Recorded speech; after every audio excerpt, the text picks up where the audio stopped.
Hi all, this is Bahar and Arslan. I will be moderating this part for the Fashion in Metaverse, and I will be inviting first my guest. Hi Deniz.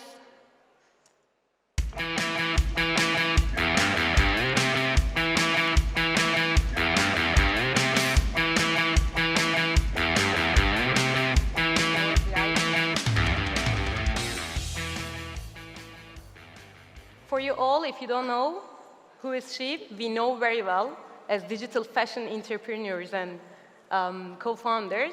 We follow her projects very closely. She's very famous around this world. Deniz is co-founder of Space Runners, which is a very famous project around the digital arena. And we will be asking many questions to her today. And other guest is Matt from Hype again. Over and over. Let me call my third guest, Mickey Amami as well, from Sabagayo.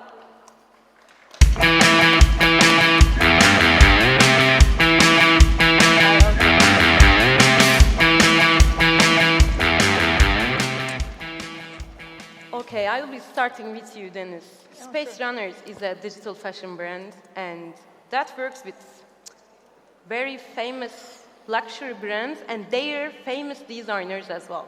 So I know this is a little bit challenging in these days because digital fashion is focused by the entrepreneurs and all over the digital world. So it's to manage those news and the new projects and meeting with the famous people and managing the fashion together with business is very challenging. So what is your strategy to maintain the fashion side with you? First of all, thanks for having us all today. It's an honor to be with you and seeing an amazing event in Istanbul, in my home country.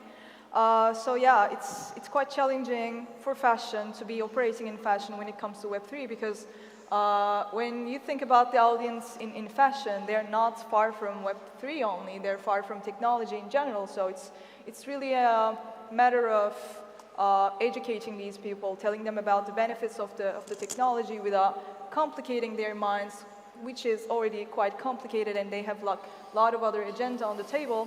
So I think for a digital brand like Space Runners, yes, we have started with our digital NFTs, of course, but it wasn't the goal, of course, to be a digital-only company that is only launching their NFTs without actually aiming for the general adoption from the Web3 and Web2 ecosystems.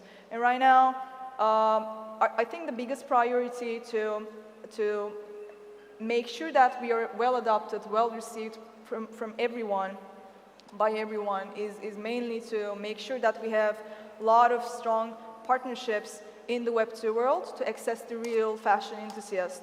And in order to achieve that, of course, we need to make sure that product is very well designed, very well built. It's not complex at all. It's built for any people that is very used to using the basics of the technology, basics of the payment systems without going and creating a wallet even, and they don't even have to understand the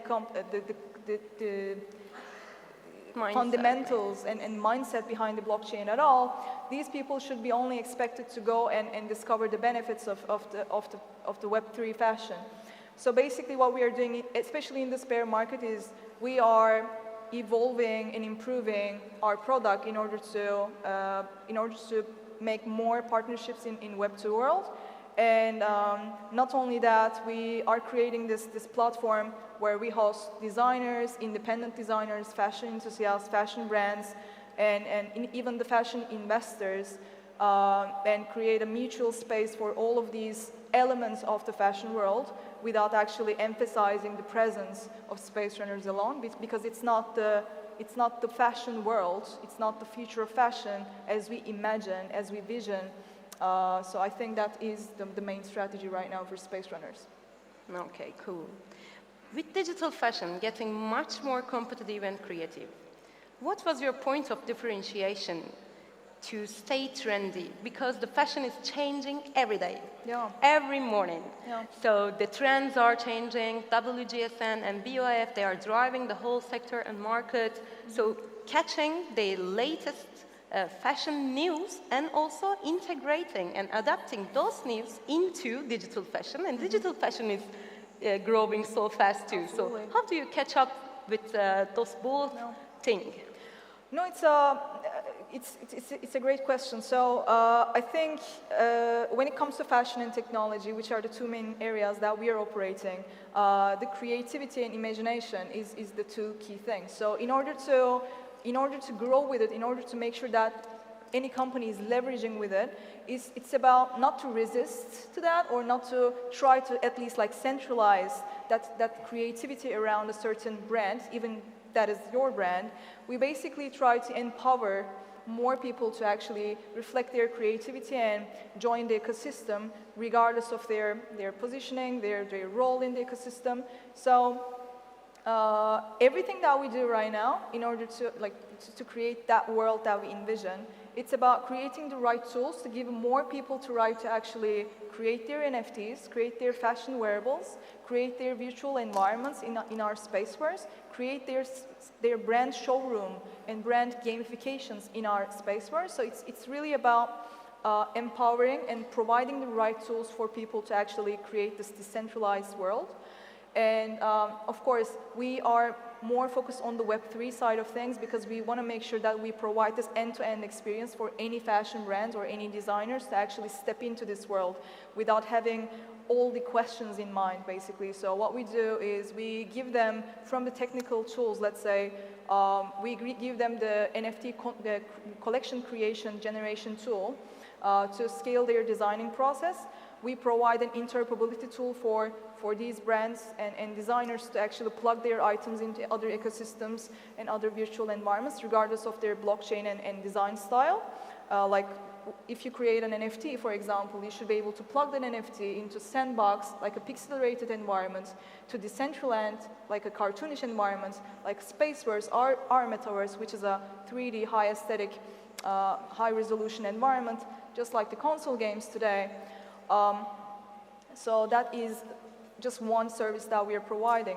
And also, if you don't have anything, if you just have some physical items, if you're a fashion brand, let's say a traditional one, like a luxury brand like today, they are quite conservative about their brand legacy, rightfully, of course. Like when it comes to fashion, these people are quite conservative and they want to make sure that they are actually the most conservative class of industry, I would say, after getting to know them better. I would say it's our biggest challenge and the biggest reward as space runners to be the first to actually reach out to these brands and see how they're actually seeing the Web3 market, because they're hesitant, they don't know the technical stuff, they don't know the process. So it's again our duty to create an end-to-end strategy and execution pipeline for these brands and make sure that they're well transformed into the Web3 space by protecting their legacy and without sacrificing from any quality or any functionality.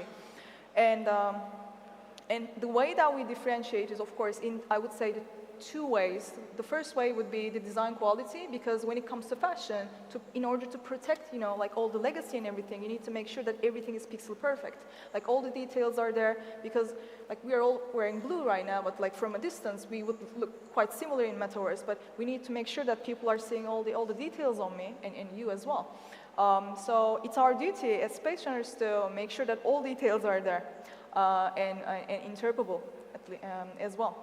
The second thing is, in order to make it meaningful for fashion brands to transform their digital, their items to digital spaces, they want to see some additional features added on top of their items. Like if I'm wearing this puffer, I need to be, I don't know, I should be able to fire from there, exactly, or a water thing. Yeah, they keep saying to us, and this is the most luxury brands. Think about Louis Vuitton, Gucci, all these brands. They are quite bored by the physical restrictions in their shops. Like they're creating all these luxury shops and everything, and they have this amazing, events in Paris Fashion Weeks and, like, etc. And they keep saying we want volcano on the floor so that we want our models to actually fly and like turn. And this is like completely understandable because when it comes to fashion, the budgets are right there, but they have quite a few limitations to make them do the same thing over and over again. So they want some creativity. This is why I'm just saying, like, it's about boosting creativity and, paving the way. So I think I know that I have touched on many points, but in order, like, in summary, I would say quality is number one, and the second thing is the future. All questions are gone already. Oh yeah, Deniz. I'm sorry. With one question, you replied everything. This shows how you execute really the projects when the projects came to you. But I would like to ask one more question. In terms of execution, it's certain that you know how to manage and you know how to consult the luxury brands, also the other fashion partners too. But when it comes to the teams that you have to manage, it's again being complicated. Because I have an agency and I have a digital fashion brand as well, and I know that the main difficulty is we have to work with 3D artists, but they are not fashion designers. So at the same time, we have to convert our fashion designers to be a 3D artist as well. So the trainings should be done day by day, and also we have to, how can I say, manage the project perfectly to serve the customers that I have as well. How do you manage their communications and how do you manage the 3D artists, because they are based on gamification or their hands, the handwriting is used to make the, how can I say, the Lego type avatars or garments. How do you manage these things? Oh yeah, that's quite a challenge, I must say. I think we have this team of like 60 people, and I would say 40% is all about designers, and they have some different backgrounds, and even within our team, some designers are only focused on traditional fashion. They're coming from some of the top ones, and some of the designers are all about the 3D design. They're coming from the gaming background. They know how to plug the items into other, which is great. And a third class is about metaverse environments. So it's about the mood, and like we have some very talented ones there as well. So from the traditional fashion to digital fashion and to digital environments, we have all these designers in scale, and this is why we're quite certain about the process and how that is working, because we do the same thing for our internal operations as well. So when we meet with a brand, they have some items on mind. Let's say they want to create an item, they want to replicate an item in the digital space. They give us at least I would say, it's actually more improved than I would expect, because they have the 3D assets in the digital space, even though everything that they do is coming from the traditional, like handwriting, hand drawing style, and they kind of respect, that's old legacy that they're holding. But the luxury brands are also having these items because they use these items for the marketing purposes, all the posters and everything, all the social media posts. So at least for that, they create without any textures, without any colors. It's basically a 3D model that they kind of like deliver to us, and this is where we take it and we add all the metaverse, we call it metaverse plugins, which means rocket boosters on the sole, or some flares on the back, or some kind of things, and we show them the first concept and how we kind of imagine the narrative. And at that point, once they start seeing how the item is turning out in metaverse, like we create a gold one, marble one, and they're quite impressed, right? Without any physical limitation.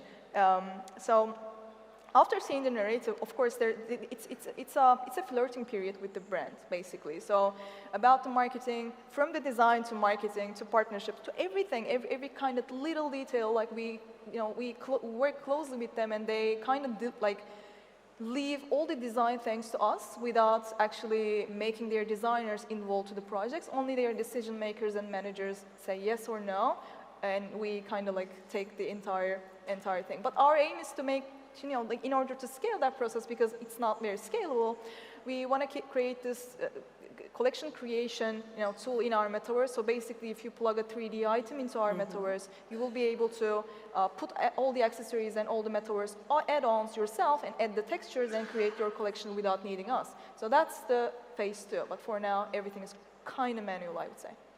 Okay, cool. Yeah. Matt, you answered all questions that I have during your presentation as well, but let me go a little bit deep into the fashion part. A subculture where people buy clothing to style and enhance their avatars, their digi identities, is a fairly new focus group. So how do you follow up the new parameters, or how do you integrate them into NFTs, and what is the fashion contribute into your growth? Okay, let me start from the beginning. When I entered the NFT space, I entered this as digital artist without any connection to fashion, in my current, without this particular trend on my mind. I was running the streetwear label previously, and when I entered the space, I started to discover the world of the collectibles, as we call it, profile pictures, your Ready Player One, where people start collect. They want to belong to one of the groups. They call themselves holders. They associate themselves with the group, but at the same time, they also associate themselves with those beloved characters. So for the people in NFT space, as you've got Ready Player One, they come and they might remain completely undoxed, unknown. They might appear as an ape, a rhino, a bunny, or whatever else with their fake names. But at the same time, those people, they create their own brands, their new personas, personalities. They want to represent themselves in this particular way. It doesn't matter who they are in the real life. This is who they are in the web3, so-called this a metaverse as it's being developed. When you look at this metaverse from our angle, it's a term that it's going to take time until it's actually developed. But looking at the current media we've got, such as Twitter, for example, and the crypto Twitter community, you realize that this is an actual metaverse in these days, right? When all of those collections, they meet themselves, people interact between themselves, and they love their characters. So that's the first part. What comes after? All of those beloved characters, they want to look unique. They want to stand from the crowd. And this is pretty much when I found a magic in it. It wasn't about like creating the new collections, whatever, in the first place. It was about styling the characters that already exist there. So, for example, looking into events, pop culture, creating the stuff that comes from the catwalks or the music videos, putting it on the people, they actually want it. They want to look better than anyone else. So even if in the real world, they want to remain undoxed, they don't want to tell about themselves, I truly believe there is an aspect between this customization and identification for a people. So they've got the characters, but they still want to wear the same clothes in the real life. They don't want to say their name, but they want to look the same. And many of the people don't actually have the skills and the tools to do it. So looking at metaverses, Decentraland, for example, right? When you can create your own avatar, you can change the look, and you can represent themselves. You can do it every day if you only want. The space was missing this kind of aspect, and we wanted to make it like very simple, easily accessible for everyone, because you don't have to be a designer to represent yourself. And that was an idea for creating a tool, giving the people what they want. At the same time, we've also hit a good target, because you mentioned the subculture, which obviously we know, the project as everything cool and funky coming out from the street, came out with the Hey Beast name, which was clearly a follow-up to one of the biggest, the hype media in the world. It's been done for a purpose, we knew what we're doing. It was actually the very conscious connection, and I knew this will let me to approach this particular segment of the people. At the same time, I've approached much bigger audience, even without understanding what this hype and the street culture is. That kind of was a clash in between, but in general, the bottom line, we truly believe in identification, customization, evolution, and we wanted people to evolve with their characters as they go. Correct. Parameters of success. now includes having a strong community and connecting to real people through a brand. And this should be done by sharing the music and also the mindset, and also you should be able to, in Discord, Telegrams, YouTube, and everywhere. So it's quite challenging as well to be online on all platforms, includes metaverse platforms as well. So how do you manage to be follow up all the things in same hand? This is a very simple answer. I don't manage, because when you do so much work and you're being that busy, you don't have enough time to curate all of those platforms. You need the people to do it for you, people that's going to help you. Speaking about the community aspects, right? As I mentioned previously, we have pretty much the most oversubscribed project in these days in this space. When we were doing a Discord, asking a Discord for an extension, they actually stopped giving us extension around 500,000 people, which, you know, it's actually an impressive number, right? You know, and at the same time, as you mentioned, like, it's a hard job, right? So many people to manage. Yeah, the community aspect is the hard part. It's definitely the hard part. We know it's hard part, and we know very well that you managed I mean, to be in a honest perfect with way.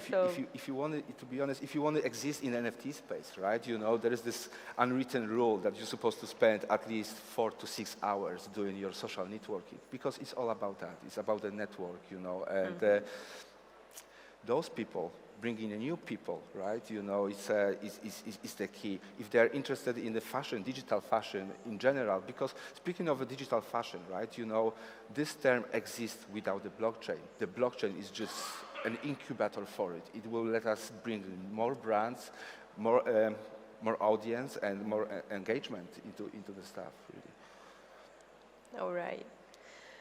Yeah, Miki. The other question is for you.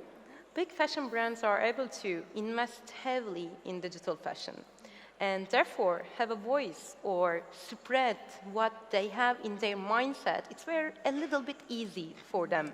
So what do you believe? How should the marketplaces be utilized for small digital fashion brands as well? Because for the luxury brands, to creating a new marketing team, educating them, or engaging with the digital fashion companies or agencies or launchpads, it's a little bit easier than the small brands as well. So how do you believe that the small brands can catch the luxury brands as well? That's a really good question. I think definitely the big brands coming into digital fashion, it's a great news, because that brings the general population, they draw attention to now digital fashion is a thing, right? So it is new business. I think we all, going towards the right direction. In terms of the marketplace, that I believe that, it is our metaverse, or like the platform we are kind of like more of a responsible for building a good one that actually can provide for even not only for luxury, not only for small brands, actually including luxury brands.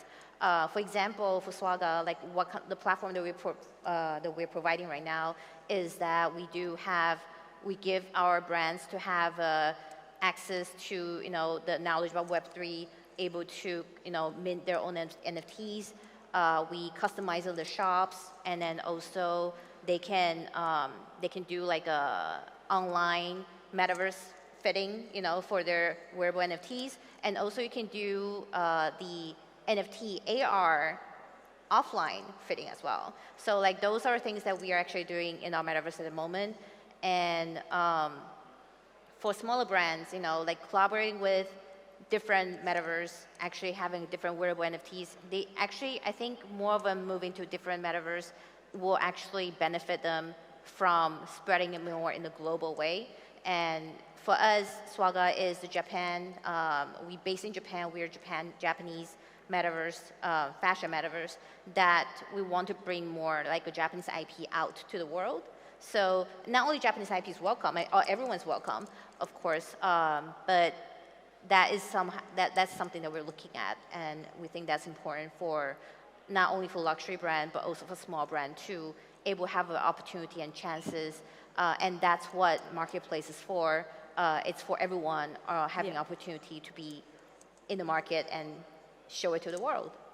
I would like to ask the same question to Matt as well. Hello? The microphone Hello? is working. Hello?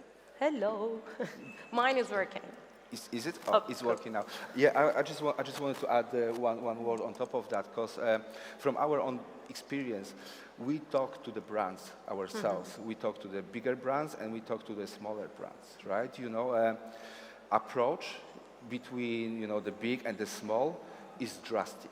You know, it's just like looking between a very conservative point of view and having it someone who's very enthusiastic and wants to be in. Bringing a small brand, I actually believe it might be a bit easier than dealing with those big corporates. However, there is a very important thing to mention on top. It doesn't matter if it's big or a small brand, because we've seen them trying to enter the space without the knowledge and expertise, and we've seen them failing. Again, mentioning community, it's important to have a community attached to the brand and the project, to the launch. Without this, you know, it's just so much harder for anyone who wants to appear in the space. Yeah, totally agree. Yep, that's the point. Miki, traditional and big companies invest too much to be present. How do you picture these companies in the future within the industry? Will they be able to adapt, or are fully digital brands the new pioneers in fashion, or digital will be the one ever, or the people will back to follow up only physical fashion? I think, to be honest, like, you know, bigger brand, they already have the reputation, they have the fund, you know, they have a big team to support everything. It's very unlikely they're going to fail. They're going to do fine, you know, because they can hire a good team. They can, you know, have partner like us to work with them to actually bring them into a digital fashion. So that is one thing. But for like the smaller brand, it is also for us to actually having, I think they have what Matt just said earlier, that they do have opportunity, they do have a chance there, because metaverse is a place for everyone, and then it is for a community to see what is cool, what is great, what is the thing that they like. So, and also for the smaller design, like the smaller fashion brand or smaller brand, they are faster. It's easier for them to move, to make decisions. Maybe like for like a luxury brand, like major, like a brand that everyone knows, it might be harder for them because they have to jump to so many hoops to get the final approval. So by the time maybe they got approval for smaller brand, they can be already out and launch already. So there is definitely chances for smaller brand to become big in the digital fashion. So the same audience of the luxury brands, you believe that in the nearest future, people will still follow up the digital fashion closely? They will be still tracking up the news about metaverses, right? Because as we see from Sandbox or Decentraland, you have to convert or you have to have the interoperable assets, but to have them is a little bit difficult too. So to interest, the people's interests are a little bit decreasing, or it will be like, I don't know, it will be the same that we have once we started to heard about those projects as well. What is the news, or? I think it's important to think about, like, you know, it's not only kind of stick in the digital world anymore, it's more of like combined into reality and the digital world. So I guess like recently we hear a lot about phygital, right? Physical and digital. So again, like kind of for Swagger, for example, that we are doing a phygital metaverse, and the reason of that is one of the way of doing it is you can actually purchase the wearable NFT, and in exchange, you can actually get the physical one as well. That is one of the way to get phygital. But also, on the other end, we can actually help brand to bring their actual clothing into the metaverse. That is also another way of doing the phygital as well. So they are, I think, in my opinion, I think it's not only in the digital, in only digital, it's not going to be, it's going to be very difficult for like all the metaverse. It has to be something else plus alpha for, you know, for all brands and all the platforms to actually continue to grow, and not to satisfy, but to make the community happy and to make us to grow a bit more from there. Also, that's maybe that might be a way to onboard more people into the space, right? You know, as we know, digital, such a terrible word. I mean, just and we know we sell the digital products as NFT tokens, right? You know, at the same time, you can exchange them for a physical, right? You know, which basically approach our current audience. From the other point of view, for a traditional customer, you know, selling the traditional product as they used to know and giving them a chance, you know, to, hey, transform it into the digital version, you know, and, you know, actually know a little bit more about the space and what we're doing, I think is also a way to onboard more people, like, you know, to the space in the future. Yeah. And even for, like, for example, if one of our partner, there are the actual fashion brand. So what happened is the collaboration will be something like, oh, the customer bought a piece of limited edition clothing from the store. And then they are going to have a tag or a QR code that actually attach with NFT with it. So what happened to it, the customer can actually do the scan, enter to our metaverse, and wear the same thing on their avatar as well. So those are some of the things that brand can do promotion in terms of in the metaverse-wise, but also in person-wise, customer can happy that he actually get 2 items. So that's another way to do promotion as well. Yeah. Okay. We have only 5 minutes left. I will be asking the same questions to all of you.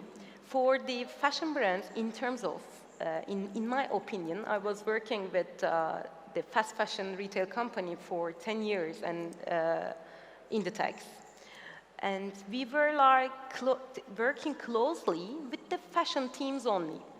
But now, the retailers, the digital and both physical fashion brands has to work with the finance departments as well, because we have to follow up the blockchain news, we have to follow up the crypto currencies, and we have to think about to sell the digital garments on the metaverse platforms, which they are selling those items with blockchain databases. So now all the departments and all the people has to be on the same table, actually, which means a community in the companies as well. So what do you suggest to the companies to catch up all those different things which we were not related before, but we have to get adapted into as well? What do you suggest to the people from where or which platforms can feed us well on those all news very well?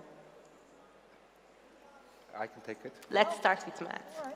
Let me start. So, as I mentioned previously in my presentation, very briefly, there needs to be a shift in the mindset from the traditional consumer to the Web3 space.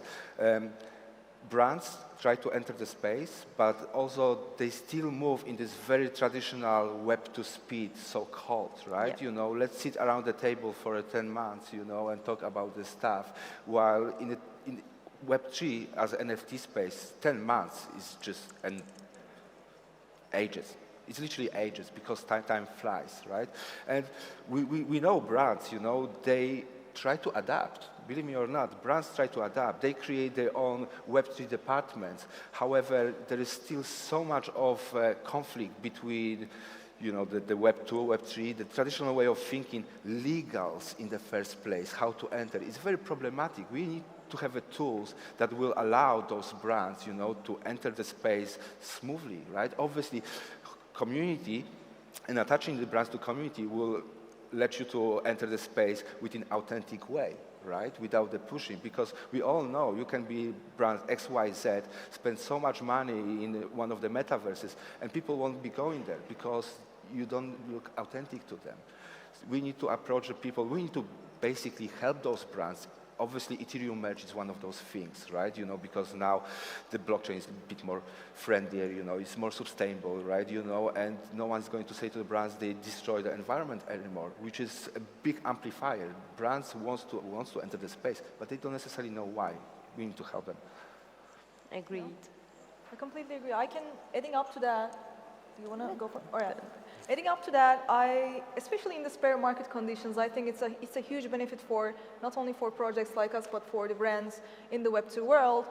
We are kind of discovering all the real benefits behind NFTs and metaverse, and I think it's been debated. It's been a gossip around the metaverse space. You know, the tractions of the top metaverses out there, and it's not very promising. And I think it wasn't about. I'm not sure what you're thinking, but in my opinion, as someone who is building in the space for so long, I don't think the traction is the right key or the first benefit to look for.